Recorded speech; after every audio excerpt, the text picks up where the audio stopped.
However, the most powerful tool at your disposal is the right to a CDP hearing. The most critical aspect of receiving Letter 1058 is the notification of your right to request a collection due process (CDP) hearing. IRC Section 63 stipulates that no levy may be made on any property unless the IRS has notified the taxpayer in writing of their right to a hearing.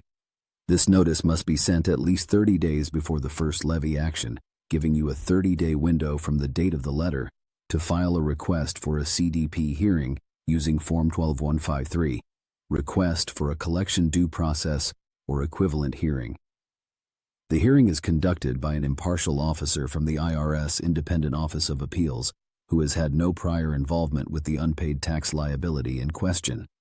During the hearing, you can raise any relevant issue related to the unpaid tax or the proposed levy, including appropriate spousal defenses, challenges to the appropriateness of the collection action, and offers of collection alternatives, such as an installment agreement, currently not collectible, or an offer in compromise.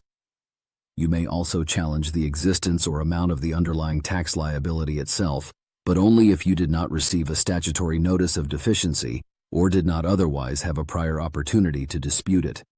To ensure taxpayers are fully informed, IRC Section 6333A3 mandates that Letter 1058 must include specific information in simple and non-technical terms. The notice will clearly state the amount of the unpaid tax and inform you of your right to request a hearing within the 30-day period. It will also describe the proposed levy action and your rights with respect to that action. This includes an explanation of the legal provisions and procedures related to the levy and sale of property, the administrative appeals available to you, and the various alternatives that could prevent the levy, such as entering into an installment agreement under IRC Section 6159. Furthermore, the letter will outline the procedures for redeeming your property if it is seized and for obtaining a release of the federal tax lien. In compliance with the Fixing America's Surface Transportation FAST Act, the notice also includes information regarding the potential for the State Department to deny, revoke, or limit your passport if you have a seriously delinquent unpaid tax.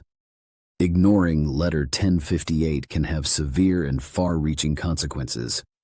If you do not respond within the 30-day period by either paying the tax due or requesting a CDP hearing, the IRS is legally authorized to proceed with the levy.